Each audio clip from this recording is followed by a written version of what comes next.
Yes అవును. నా పేరు త్రివేణి. లాస్ట్ ఒక 1 మంత్ నుంచి మేము ఇక్కడికి వస్తున్నాము. అంటే మాది గుంటూరు అనమాట. అయితే ఫ్యామిలీ షిఫ్ట్ అయ్యాము నేను నా హస్బెండ్ ఇక్కడికి జాబ్ పరంగా. మరి అంకుల్ ఇప్పుడు సాక్ష్యం చెప్తావా అని అన్నప్పుడు చెప్తాను అంకుల్ అని నేను చెప్తున్నాను అనమాట. ఒక 4 పార్ట్స్గా నా టెస్టిమోనీని నేను చెప్తాం అనుకుంటున్నాను. మా కుటుంబం దేవుణ్ణి ఎలా నమ్ముకున్నామో, ఆ తర్వాత నేను ఎలా రక్షించబడ్డాను, రక్షణ పొందిన తర్వాత నా వివాహ విషయంలో ఏ రీతిగా నేను నిలబడ్డాను, ఆ తర్వాత మరి ఆత్మీయ జీవితంలో ఏ రీతిగా మరి దేవుడు నాకు సహాయం చేస్తానన్నాడు. ఈ 4 భాగాలుగా నేను చెప్పి ముగిస్తాను. మరి మేము హైందవ కుటుంబం అన్నమాట. మాది నేటివ్ ప్లేస్ వచ్చేసరికి నర్సరావుపేట. అయితే మరి మా మమ్మీ చాలా భక్తి చేస్తూ ఉండేది. చాలా పేరున్న ఒక ఫ్యామిలీగా ఉంటూ ఉండేవాళ్ళం అనమాట. చాలా ఆస్తి అంతా మరి బిజినెస్లో మా డాడీ చాలా మంచిగా రాణిస్తూ అట్లా ఉంటూ ఉండేవాళ్ళు. అయితే అన్నీ మంచిగా ఉంటున్నప్పుడు మరి మా మమ్మీకి అప్పట్లోనే స్వార్థ దేవుడు వినిపించారనమాట వేరే రక్త సంబంధికుల నుంచి. కానీ మా మమ్మీ దాన్ని త్రోసివేస్తూ వచ్చింది. యూజువల్గా ఏ బాధలు లేవు, ఏ చింతలు లేవు, అట్లాంటప్పుడు దేవుడిని ఎవరు స్వీకరించారు కదా. మా దేవుడు ఇంతమంది దేవుడు నాకు ఉండగా మీ దేవుడిని నేను నమ్ముకునేది ఏంటి అన్న ఆ క్యాస్ట్ ఫీలింగ్ వల్ల వచ్చిన గర్వము ఏదైతే ఏంటి మా మమ్మీ త్రోసివేస్తూ వచ్చింది. అయితే తనకి ఫస్ట్ మా అన్న పుట్టారు. అన్న పుట్టిన తర్వాత నేను, తర్వాత మా అక్క, తర్వాత నేను అనమాట.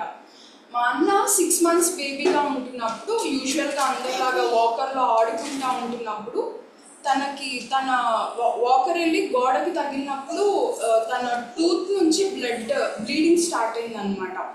ఆ బ్లీడింగ్ అట్లాగే అన్నం పెడుతూ ఉన్నారు. మరి ఆ బ్లీడింగ్ లోపల నుంచే లోపలికి వెళ్ళిపోతూ ఉంది, మింగేస్తూ ఉన్నాడు ఆ రక్తం కూడా.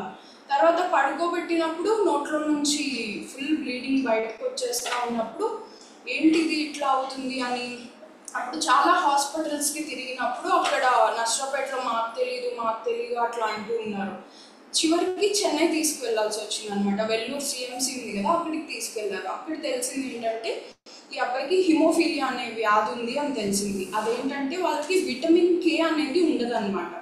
ఏదైనా బ్లడ్ తగిలినప్పుడు బ్లీడ్ అవుతూనే ఉంటుంది, ఒక ఇంజెక్షన్ చేపిస్తేనే ఆ బ్లడ్ క్లాట్ అవుతుంది. సో అలాంటి డిసీజ్ ఒకటి అన్నకి వచ్చిందనమాట. అప్పుడు డబ్బు ఉంది, అంతా ఉంది, అది చాలా కాస్ట్తో కూడుకున్న ఏమంటాం ఆ ట్రీట్మెంట్ కూడా చాలా కాస్ట్ అనమాట. అప్పుడు కూడా దేవుని అప్పటికి చాలా మంది వచ్చి స్వార్థ చెప్పినా కూడా దేవుని లెక్క చేయని పరిస్థితిలో మా కుటుంబం ఉంటా ఉంది.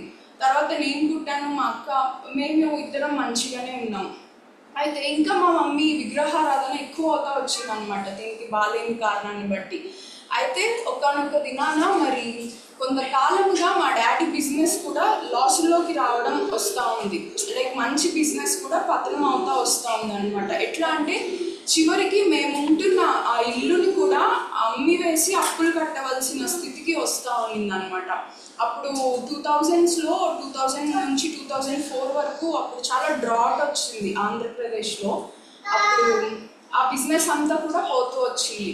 అప్పుడు మేము ఉంటున్న నర్సరావుపేట అనే ఆ ఊరు నుంచి ఇంకా ఏమీ లేదు అని పని వెతుక్కోవడానికి నిమిత్తమై మేము గుంటూరు రావడం జరిగిందనమాట. ఆ సమయంలో ఉంటున్న ఆ లగ్జరీస్ అన్నిటినీ ఆ రోజుల్లోనే చాలా లగ్జరీస్గా బ్రతుకుతున్న జీవితం మాది. అయితే వాటన్నిటినీ విడిచి పని నిమిత్తమై మా డాడీ మమ్మల్ని తీసుకొని గుంటూరు రావడం జరిగింది. అప్పుడు మేము గుంటూరులో ఒక చిన్న ఇంట్లో వాచ్మెన్ కనేసిన గదిలో మేము ఉండాల్సి వచ్చిందనమాట. మరి ఆ పరిస్థితులు అలా వచ్చాయి. మరి అక్కడ ఉంటున్నప్పుడు ఆ ఇంటి ఓనర్ చాలా ముసలామ. అయితే ఆమె కూడా దేవుడి గురించి మా మమ్మీకి చెప్పడం స్టార్ట్ చేసింది. అమ్మ, దేవుని నమ్ముకోండి, మీ అబ్బాయికి స్వస్థత. అంటే డబ్బులున్నన్ని రోజులు మా అన్న ట్రీట్మెంట్ మా మమ్మీ వాళ్ళకి భారం అవ్వలేదన్నమాట. వన్స్ అది ఆస్తులంతా పోతున్న తర్వాత ఆ ట్రీట్మెంట్ మరి మా అన్న ఆరోగ్యం కూడా వాళ్ళకి భారం అవుతూ వచ్చింది. అయితే మరి ఆ పరిస్థితుల్లో ఉంటున్నప్పుడు ఆమె అప్పుడు కూడా స్వార్థ చెప్పినప్పుడు అప్పుడు కూడా తిరస్కరిస్తూనే వచ్చింది. అయితే ఒకరోజు మేము ఆ ఓనర్స్ ఇంట్లోనే పడుకోవడం జరిగింది నైట్ టైం. ఆ ముసలామ, ఆమెకు అప్పట్లోనే 70 ఇయర్స్ ఉంటాయి. ఇదంతా 20 ఇయర్స్ బ్యాక్ స్టోరీ నేను చెప్తున్నది. అప్పట్లోనే ఆమెకి 70 ఇయర్స్ ఉంటాయి. ఎర్లీ మార్నింగ్ 3 o'clockకి లేచి మా కోసం కన్నీరు కార్చి ప్రార్థన చేస్తూ ఉందంట. ఈ కుటుంబం వచ్చారు, చాలా బాధల్లో ఉన్నారు, వాళ్ళ అప్పుల నుంచి వారిని విడిపించండి, వారు గత జీవితం చూస్తూ ఉంటే వారు ఇట్టి రీతిగా బ్రతికి ఇప్పుడు ఇంత దీన పరిస్థితిలో ఉన్నారు, మరి తన కుమారుడి స్వస్థత కోసం ప్రార్థిస్తున్నాను తండ్రి, దాన్ని స్వస్థత పరచండి అని చాలా కన్నీరుతో ప్రార్థన చేస్తూ ఉందంట. మా మమ్మీ అప్పుడు లేచి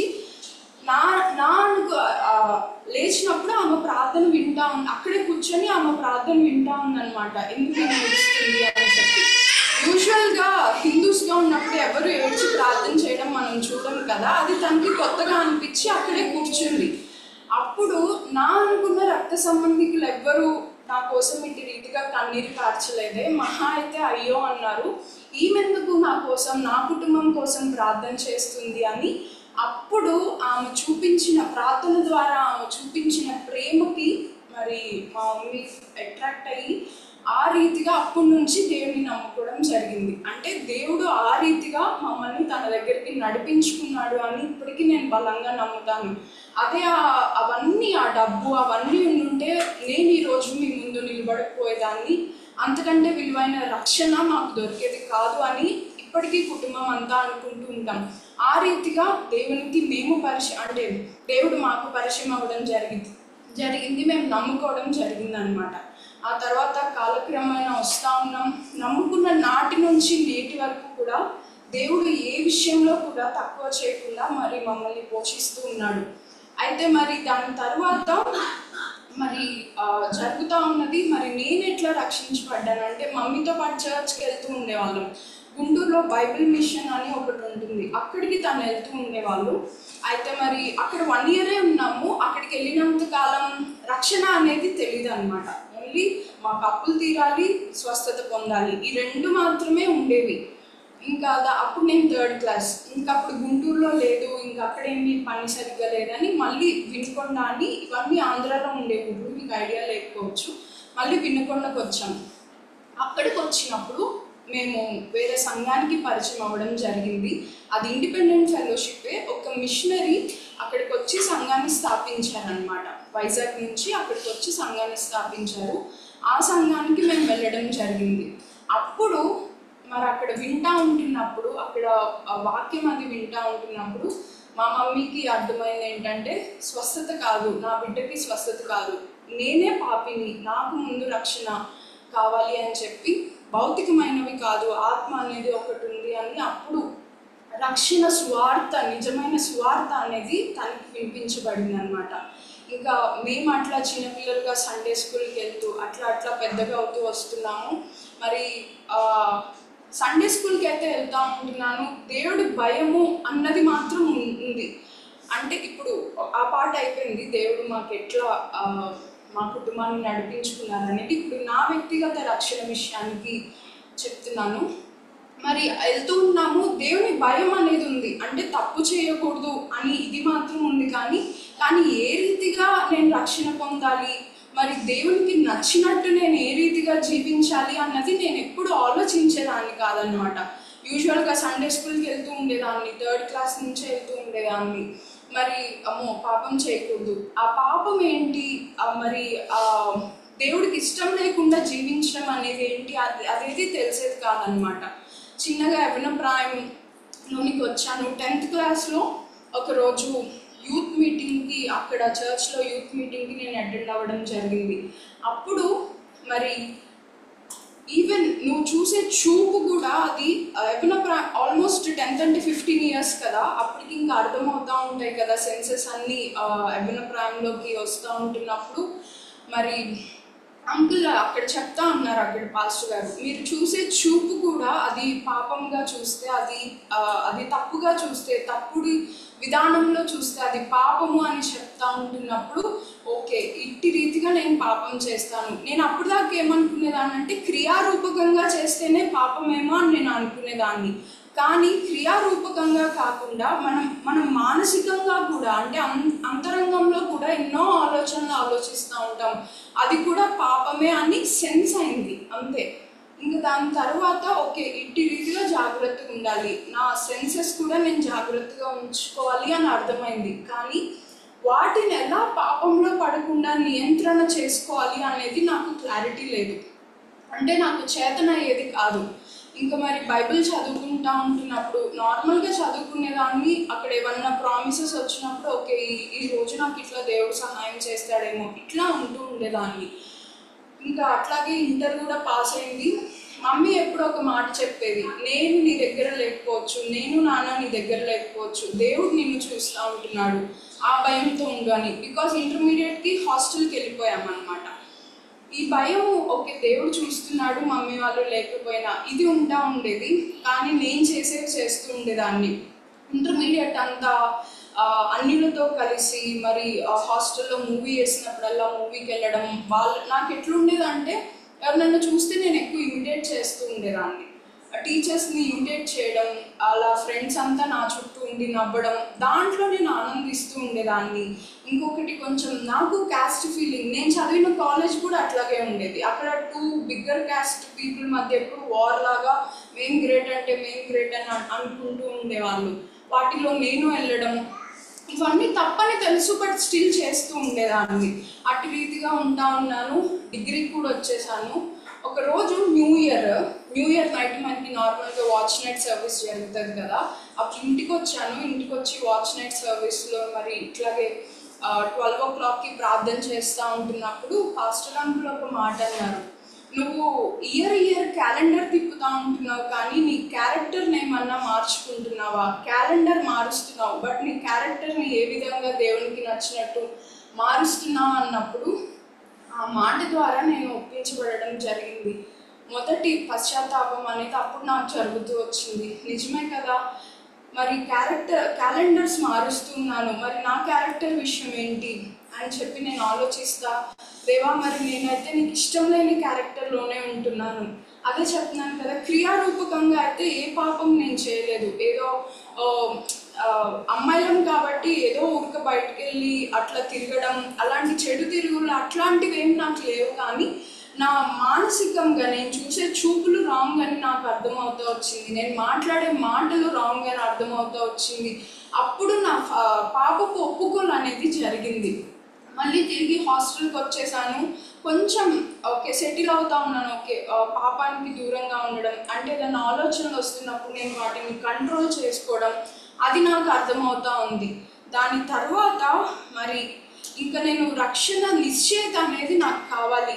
ఇంకా పాపపు ఒప్పుకోలు నాలో జరగాలి, పరిశుద్ధాత్మ నన్ను ఒప్పించాలి అని నేను రోజు ప్రార్థన చేసుకుంటా ఉన్నప్పుడు ఒకరోజు బిల్లీ గ్రహం గారు తెలిసే ఉంటుంది, అమెరికాలో ఇవాంజలిస్ట్ కదా, ఆయన చనిపోయారు అప్పుడు 2018 ఫిబ్రవరిలో.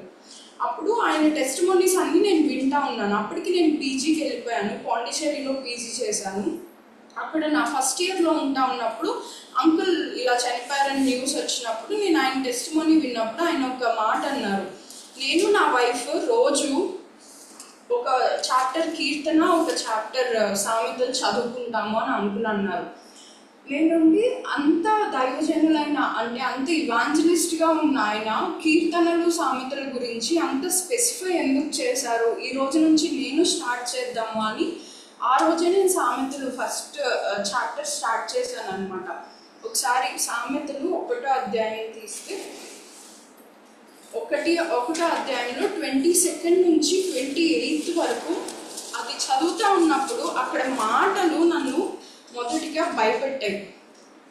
22 సెకండ్ లైన్ నుంచి చదివితే, అపహాసకులారా మీరెన్నాళ్ళు అపహాస్యము చేయించు ఆనందిందురు, బుద్ధిహీనులారా మీరెన్నాళ్ళు జ్ఞానము అసహ్యించుకొందురు, నా గద్దింపు విని తిరుగుడి, ఆలకించుడి, నా ఆత్మను మీ మీద కుమ్మరించుదును, నా ఉపదేశమును మీకు తెలిపెదను, నేను పిలవగా మీరు వినకపోతిరి, నా చేయి చాపగా ఎవరినూ లక్ష్య పెట్టకపోయిరి, నేను చెప్పిన బోధ ఏమియూ మీరు వినక త్రోసివేసితిరి, నేను గద్దింపక లోబడకపోతిరి, కాబట్టి మీకు అపాయము కలుగునప్పుడు నేను నవ్వెదను, మీకు భయము వచ్చినప్పుడు నేను అపహాస్యము చేయుదును. భయము మీ మీదకి తుఫాను వల్లే వచ్చినప్పుడు, సుడిగాలి వచ్చినట్లు మీకు అపాయము కలుగునప్పుడు, మీకు కష్టమును దుఃఖమును ప్రాప్తించినప్పుడు నేను అపహాస్యము చేసేదను. ఈ లైన్స్ నేను చదువుతా ఉన్నప్పుడు నాలో ఏదో తెలియని భయము మరి నాకు అనిపిస్తూ ఉంది. అవును, దేవుడు ఒప్పించాడు, కరెక్టే. నేను మళ్ళీ కాలేజ్కి వచ్చేసిన తర్వాత మరి చేసేవి కొన్ని చేస్తూనే ఉన్నాను, ఆయన్ని ఆయాస పెడతా ఉన్నాను. చెప్పాను కదా, ఆ పరిశుద్ధాత్మ ఒప్పుకోలనేది నాకు జరగాలి అని నేను ఆలోచిస్తూ ఉంటున్నప్పుడు 23లో నా గద్దింపు విని తిరుగుడి, ఆలకించుడి, నా ఆత్మ మీ మీద కుమ్మరించుదును. అంటే నేను ఇంకా ఆయన మాటలకి లోబడట్లేదు కాబట్టే ఆయన ఆత్మ నా మీద కుమ్మరించబడట్లేదు. నేనే అడ్డుగా ఉన్నాను, నా ప్రవర్తనే అడ్డుగా ఉంది పరిశుద్ధ ఆత్మ దేవుడు నాలోనికి రావడానికి అని ఆ వాక్యం నేను చదువుతూ ఉంటున్నప్పుడు మరి పరిశుద్ధ ఆత్మ దేవుడు నన్ను ఒప్పించడం జరిగిందనమాట. నేను చేసిన పాపాలు చిన్న చిన్నవి కూడా దేవుడు నాకు గుర్తు చేస్తూ ఉంటున్నప్పుడు, పరిశుద్ధాత్మ దేవుడు నన్ను దర్శిస్తూ ఉంటున్నప్పుడు నేను వాటిని ఒప్పుకోవడం అనేది జరిగింది. మరి దాని తర్వాత అవును, నాకు ఇప్పుడు దేవుడు రక్షణ ఇచ్చాడు. అప్పుడు దాకా చనిపోతే నరకం పరలోకం ఇవి తెలుసు, కానీ పరలోకానికి వెళ్తానన్న నిశ్చయత నాకు లేదు. మరి ఈ విషయం జరిగిన తర్వాత దేవా ఇప్పుడు వచ్చినా కూడా నేను ఎత్తపడతాను కదా అన్న నమ్మకము నాకు కలిగింది. అప్పుడు నేను రూఢి చేసుకున్నాను, అవును దేవుడు నన్ను ఒప్పించాడు అని చెప్పి. అప్పటి నుంచి పర్ఫెక్ట్గా ఉన్నాను అని నేను చెప్పను. ఆత్మీయ జీవితంలో చాలా వస్తూ ఉంటాయి, బట్ స్టిల్ అయినప్పటికీ ఆ శోధనలు మరి ముఖ్యంగా మరి ఆ పాండిచేరి యూనివర్సిటీ ఎంత భయంకరంగా ఉంటుందంటే, మరి అక్కడ మాకు స్మోకింగ్ అలౌడ్ ఉంటుంది, డ్రింకింగ్ అంటే ఆల్కహాల్ కన్సంప్షన్ ఏ దానికి అడ్డు ఉండదు అనమాట. మరి చుట్టూ ఉంటున్న వారు పాపంలో మునిగి తేలుతున్న పరిస్థితుల్లో కేవలం నేను నిలబడ్డాను ఆ పాపంలో పడకుండా అంటే దేవుని కృప. ఎంతమంది తెలుగు అమ్మాయిలు అక్కడికి వెళ్ళిన తర్వాత చెడిపోయిన వాళ్ళు ఉంటున్నారు. నేను ఏమాత్రం వాళ్ళకి అతీతురాన్ని కాదు, కానీ ఈ ఒప్పుకోలు కనుక నాకు జరగకపోయి ఉంటే ఖచ్చితంగా నేను ఆ పాపంలో పడేదాన్నేమో నాకు అనిపిస్తూ ఉంటుంది. అటు రీతిగా దేవుడు నన్ను ఒప్పించి మరి ఈ రీతిగా ఆ పరిశుద్ధాత్మ కార్యం అనేది నాలోని జరిగింది. దాని తర్వాత మరి బాప్తిజం విషయమై నేను ప్రార్థన చేసుకుంటా, ఇంకా నాకు నిశ్చయత కావాలని ప్రార్థన చేసుకుంటా ఉన్నప్పుడు రోమా 10:9 ఇది మనందరికీ తెలిసినదే. అదేమనగా యేసు ప్రభు అని నీ నోటితో ఒప్పుకొని దేవుడు మృతులలో నుండి ఆయనను లేపెనని నీ హృదయమందు విశ్వసించిన ఎడల నీవు రక్షించబడదు. మరి ఈ వాక్యం ద్వారా దేవుడు నా రక్షణను నాకు రూఢిపరిచి నాకు ఆ నిశ్చయతను దయచేసి మరి నేను బాప్తిజం తీసుకోవడానికి 2018 డిసెంబర్ 31న నేను బాప్తిజం తీసుకోవడం జరిగింది. ఈ రీతిగా దేవుడు మరి నా యొక్క రక్షణ కార్యము ఈ రీతిగా నాకు జరిగించాడనమాట. మరి దాని తర్వాత నా వివాహము మరి రక్షించబడిన దగ్గర నుంచి కూడా ఆత్మీయంగా స్థిరత్వం అనేది నాలో లేదు అని నేను గ్రహిస్తూ వచ్చాను. పడుతున్నాను లేస్తున్నాను, పడుతున్నాను లేస్తున్నాను. అయితే మరి దేవుడి యొక్క ప్రణాళిక మేము ఆ బైబిల్ మిషన్ తర్వాత వినుకొని వచ్చిన దగ్గర నుంచి కూడా సత్యం కొరకు నిలబడే ఒక సంఘంలోనే మమ్మల్ని ఏర్పరుస్తూ వచ్చాడు. మరి అప్పటి నుంచి స్టిల్ నేను ఇక్కడికి వచ్చే అంతవరకు కూడా నా మ్యారేజ్ అయిన తర్వాత ఇప్పుడు సత్యం కోసం నిలబడే సంఘాల్లోనే దేవుడు నన్ను నిలుపుతూ వచ్చాడు. మరి మనం చూస్తూ ఉంటాం, ఇక్కడ మనం సత్యం వింటున్నాం కాబట్టి బయట ఎవరన్నా స్వార్థను పక్కన పెట్టి చెప్పే బోధలు మనకి ఈజీగా అర్థమైపోతూ ఉంటాయి కదా, ఎవరు మెటీరియలిస్టిక్గా చెప్తున్నారు. సో ఇట్లా డిఫరెన్షియేట్ చేసుకోవడం వాక్యంలో నాకు అర్థమవుతూ వచ్చింది. అయితే నాకు ఎప్పుడో ఒకటి ఉండేది, ఇంత సత్యము వినిపిస్తూ ఉంటున్నాడు దేవుడు, మరి ఆయన కొరకు నేను ఏ రీతిగా నిలబడాలి, నేను ఏ రీతిగా వాడబడాలి అని చెప్పి. మరి అనేక మంది ఏదో చర్చ్కి నామకార్థంగా అయితే మనం లేము అన్నది నాకు అర్థమవుతూ ఉంటుంది. మరి నామకార్థంగా లేని నేను దేవుడి కొరకు ఏ రీతిగా వాడబడాలి, దేవుడి కొరకు రోషంగా నిలబడాలి అన్న ఆశ ఉండేది. కానీ మరి ఆ సమయం వచ్చినప్పుడు మరి ఏదన్నా శోధన వచ్చినప్పుడు పడిపోతూ లేస్తూ ఆ రీతిగా ఉంటూ ఉండేదాన్ని అనమాట. కానీ దేవుడు ఎప్పటికప్పుడు వాక్యం ద్వారా సరిచేస్తూ నిలబెడుతూ వచ్చాడు. మరి ఈ చదువు అయిపోయిన తర్వాత ఇక్కడే హైదరాబాద్లో అప్పుడు కేపీహెచ్బి ఫేజ్ 2లో ఉన్నాను. ఏ ఫేజో తెలియదు. సెంట్రో ఉంది కదా అక్కడ, ఆ సెంట్రో దగ్గర ఒక హాస్టల్లో ఉన్నాను.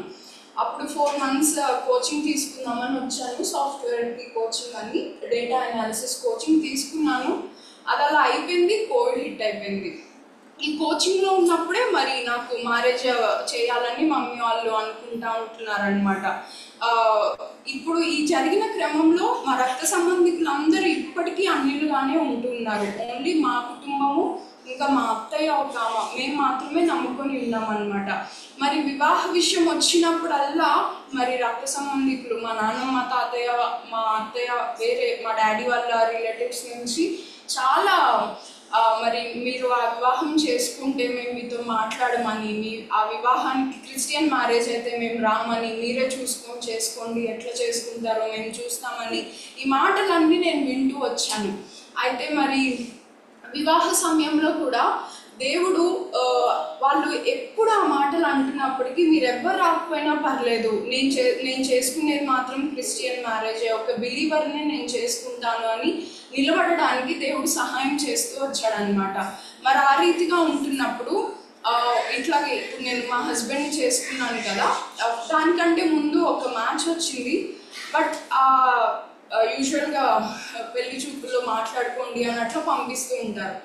అలా మాట్లాడుతున్నప్పుడు ఆ ఫస్ట్ వచ్చిన మ్యాచ్ అబ్బాయి ఏంటంటే అంత రక్షించబడ్డానని చెప్తున్నాడు, అంత భౌతికమైన విషయాలే మాట్లాడుతూ ఉన్నాడు అనమాట. నువ్వు జాబ్ చేయాలి, అది చేయాలి, ఇది చేయాలి, ఇట్లుండాలి అన్ని భౌతిక సంబంధమైనవి మాట్లాడుతూ ఉన్నాడు.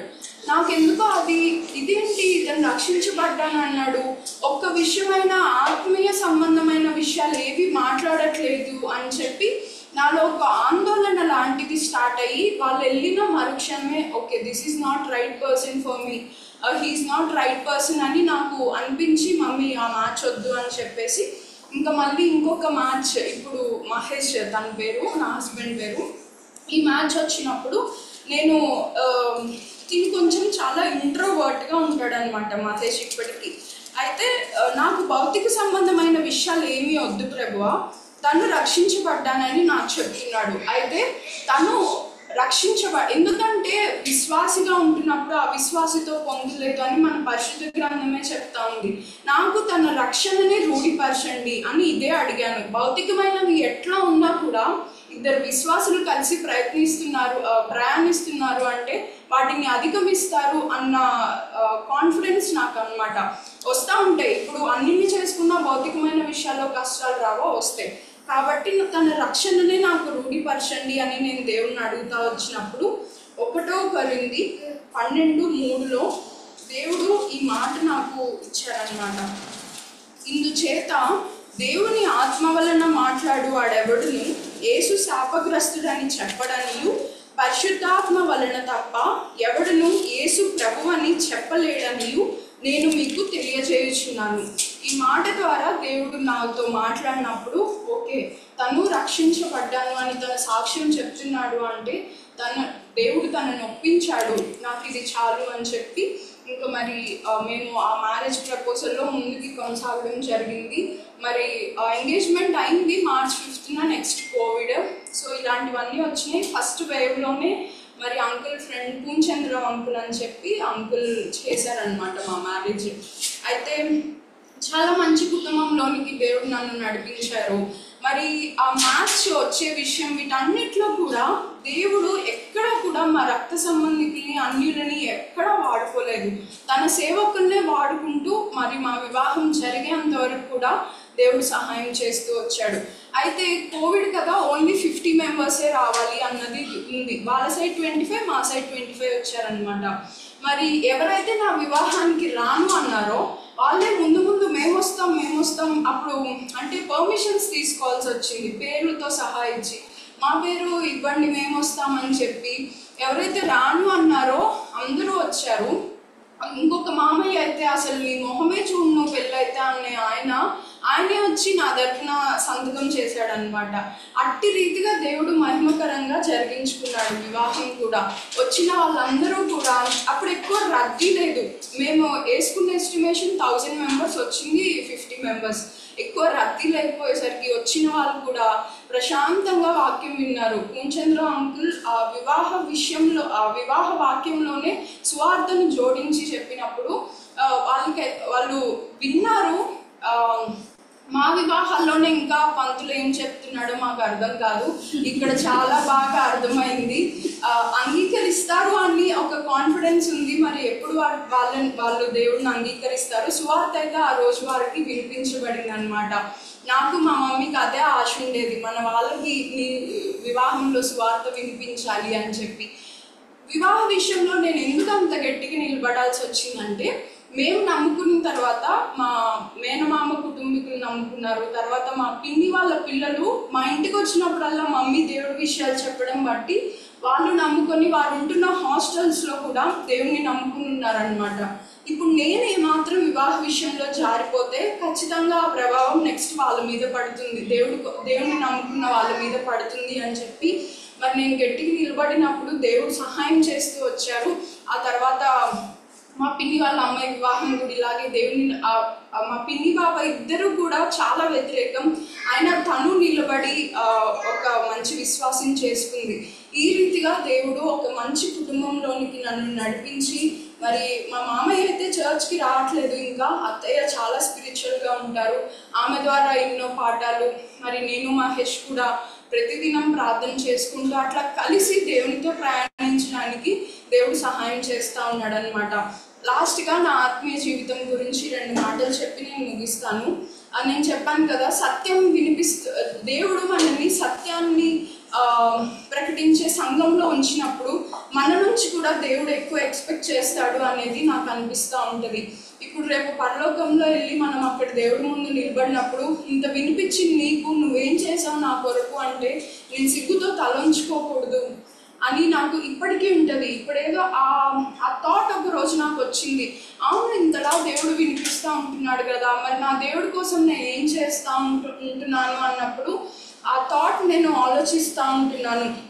అదేదో నేను పుల్పిటెక్కి నేను వాక్యాలు చెప్పేసేయాలి అన్న ఆశ కాదు, కానీ ఏదో ఒక రీతిలో దేవుడికి నేను వాడబడాలి అన్న ఆశ ఉండేది.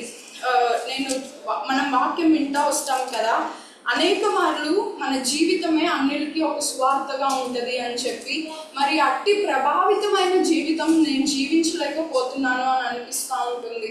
మరి ఈ విషయంలో కూడా నా కోసం ప్రార్థన చేయమని కోరుతా ఉన్నాను. నేను ఉంటున్న స్థలంలో దేవుని కొరకు మరి ఒక సాధనంగా వాడబడాలి అని చెప్పి అట్లా అనుకుంటూ ఉంటాను. ఇంకొకటి ఏంటంటే, ఇక్కడికి అసలు మేము వస్తామని కూడా మరి ఇదంతా చాలా సడన్గా జరిగిపోతూ వచ్చింది. వస్తానని కూడా అనుకోలేదు. మేము హైదరాబాద్ వచ్చి ఇలా సపరేట్ ఉంటాము అని చెప్పి జాబ్ జస్ట్ అది అప్లై చేశాను, వర్క్ ఫ్రమ్ హోమ్ ఇస్తారేమో అనుకున్నాను, బట్ అది అవ్వలేదు. ఇక్కడికి వచ్చాం.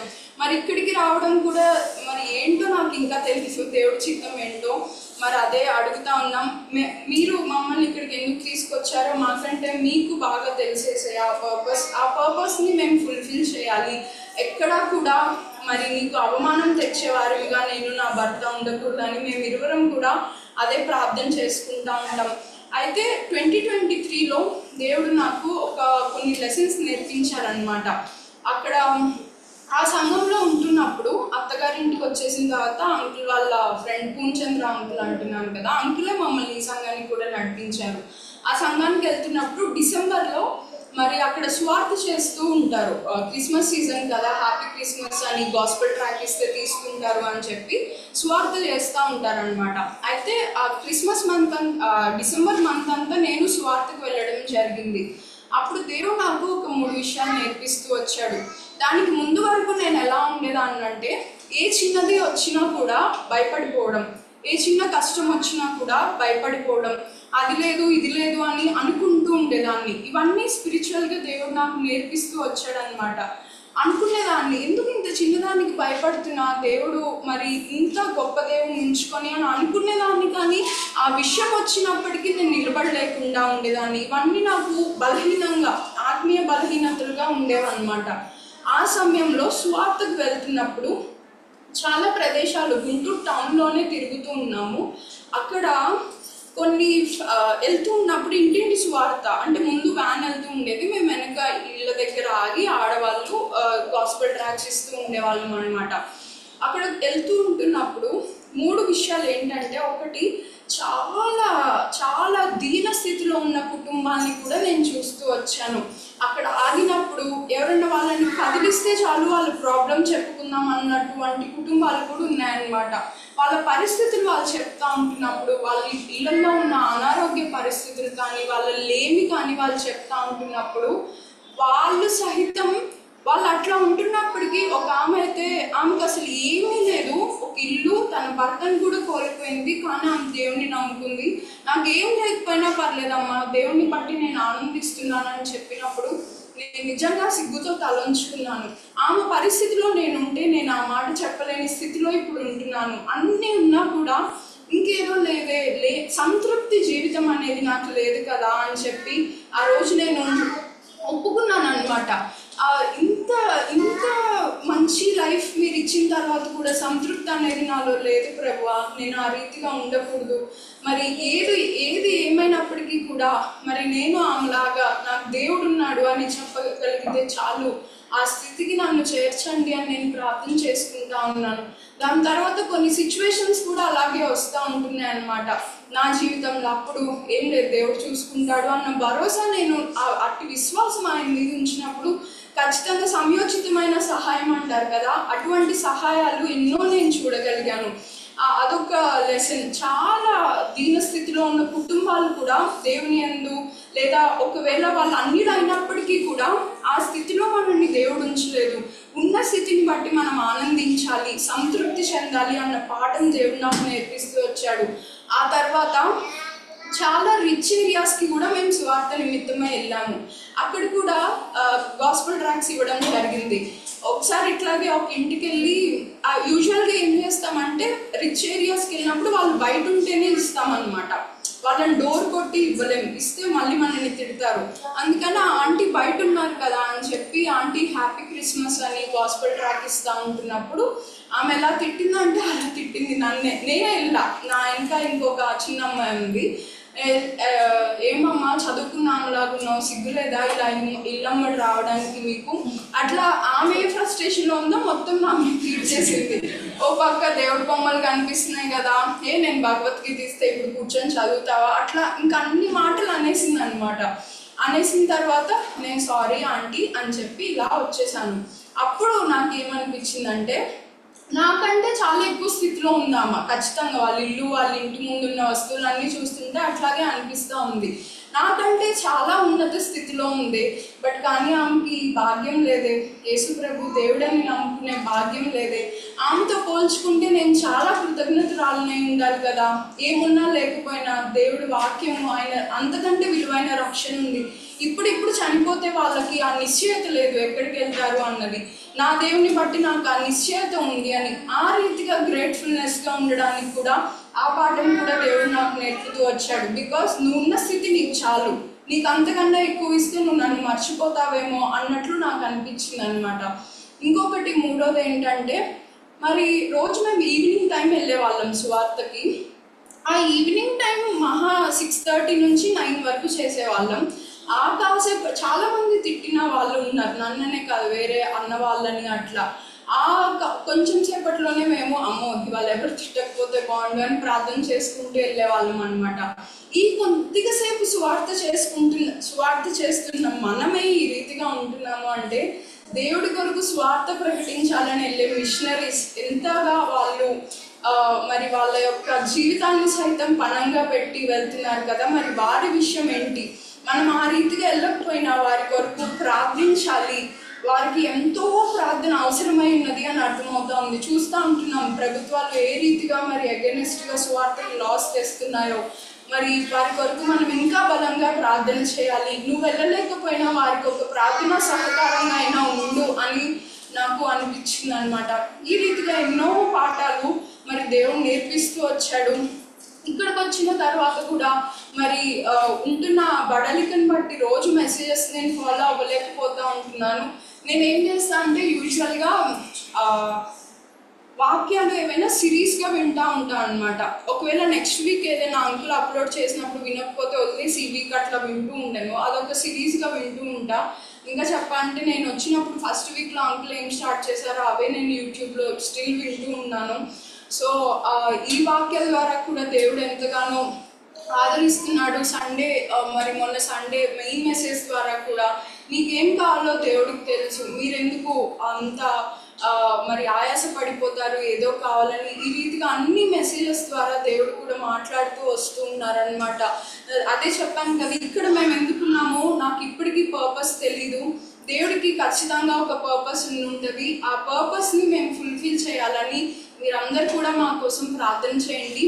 ఇంకొకటి ఏంటంటే స్పిరిచువల్ మెచ్యూరిటీలోనికి ఇంకా ఇంకా రావాలి, ఆత్మీయ పరిపక్వత అనేది నాకు ఇంకా రావాలి, నాకు నా భర్తకి అని చెప్పి ఎటువంటి పరిస్థితి అయినా కూడా స్థిరంగా దేవునిలోనే మేము ఉండాలి అని చెప్పి మా కోసం ప్రార్థన చేయమని కోరుకుంటూ ఈ చిన్న సమయాన్ని బట్టి థ్యాంక్ యూ అంకుల్.